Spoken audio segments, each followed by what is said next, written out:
Let's create this single bead wire ring. We will be using nylon jaw pliers, wire cutters, chain nose pliers, and needle nose pliers.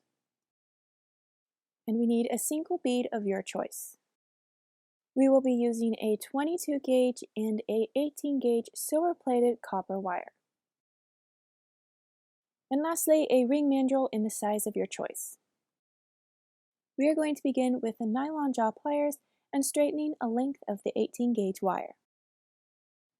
Next, we are going to take the round nose pliers and create a loop at the very end of the wire. I would recommend creating this loop small as it only needs to fit the 22 gauge wire through it. After we create the loop, we are going to readjust our pliers inside the loop so that we can center the long end of the wire directly underneath the center of the loop.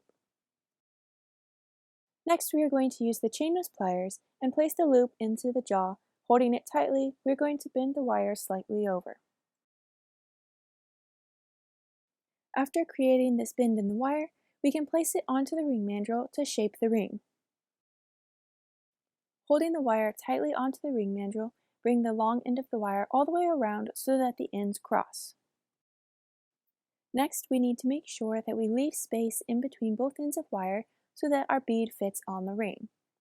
Using the bead to check the width that we need, we will then use the chain nose pliers to create a 90-degree turn into the wire to begin creating our second loop. Then using the round nose pliers, we are going to create the second loop. A tip for creating the second loop to be the same size as the first one is to place the tip of your pliers into that first loop and then using your finger to mark that spot or a piece of tape, then wrap that other end of wire to create a matching loop.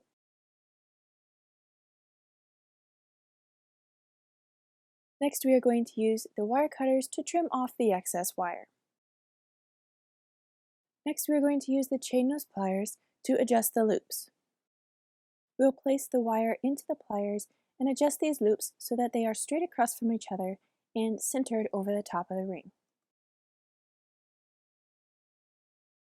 Placing the ring onto the ring mandrel, we will use the chain nose pliers to adjust the loops to be upright so that we can fit the bead in between.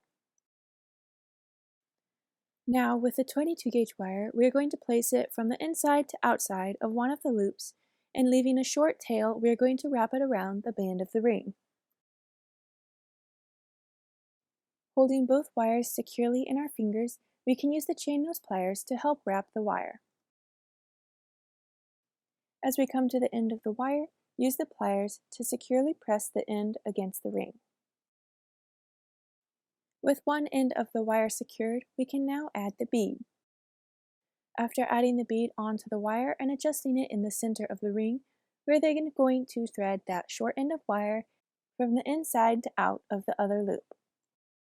Don't worry, we will reshape the ring once we have secured the wire onto the band. The first end of wire I wrapped in a counterclockwise direction. For the other end, I'm going to wrap the wire the opposite way.